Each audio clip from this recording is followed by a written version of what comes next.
Hey everyone, welcome back to another video. Today we're going to be going over how to watch Hulu on Disney Plus.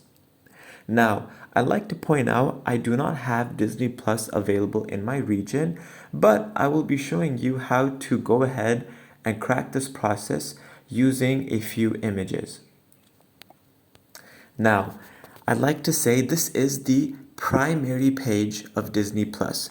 Here on the right side, you can see the Hulu option.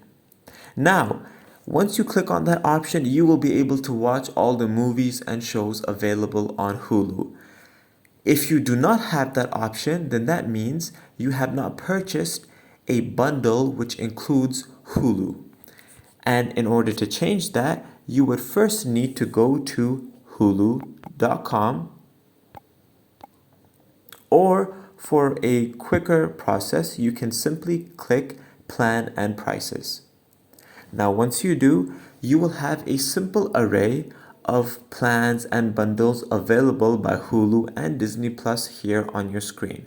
For example, you can purchase Hulu alone for $9.99, but since we're talking about purchasing Hulu and Disney Plus together, simply keep scrolling down further, and here you will be able to see Disney Plus bundle plans, Disney Plus Hulu, including Max bundle plans. You may also purchase ESPN Plus, and all the prices are right here available on this page.